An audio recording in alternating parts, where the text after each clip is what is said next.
When you're engaged in a good story, you simply don't want to bother with anything in the outside world. You just have to read what happens next to the characters you've come to know through the story. It's very similar to games in that as a player of a compelling game, you just gotta see how it unfolds and what's gonna happen and what you're gonna do as the player. A good story, basically put, takes you on a journey. Through the eyes of the characters, you watch them experience their circumstances, taking action and making decisions that will affect how the story unfolds.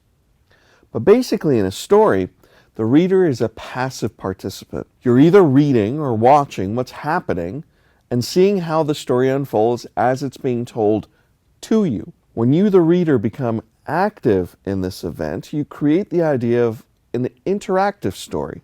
Books like the Choose Your Own Adventure series bring the reader into the story in an active way. What these books do is, after some reading, you're presented with a question or option as to how you want to see the character respond or act in the situation that you've just read. For example, at the end of a passage, the book asks you if you want to turn left or right, or if you want to open the door that's in front of you. And depending on how you answer, you're directed to some page in the book that then tells you what happens, what the result of your decision is. Boom! Now you're part of the story design. This is a great example of how interacting with a storyline can be fun and really engage you into being more active like you would in a game. Now, let's take the game Dungeons and Dragons, for example.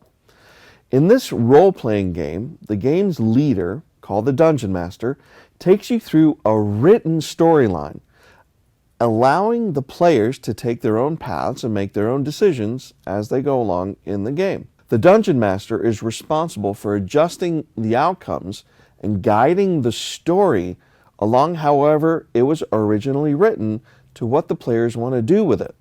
Here we basically have what a game designer does. The same principle applies to watching a story. Take, for example, the 1983 seminal arcade game Dragon's Lair.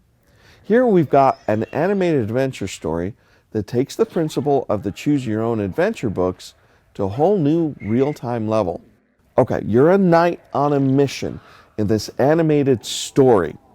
And as you watch the story of the adventure unfold, you're presented with split-second decisions in the animation.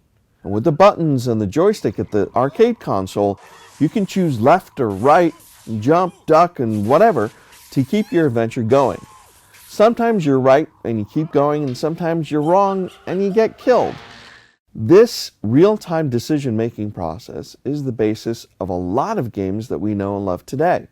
But behind it is that fantastically animated, well-designed story and its characters. That's the draw of the game. It's not about standing at the arcade console, throwing money into the box, moving the joystick up and down. It's about watching this knight fulfill his mission. It's about the story.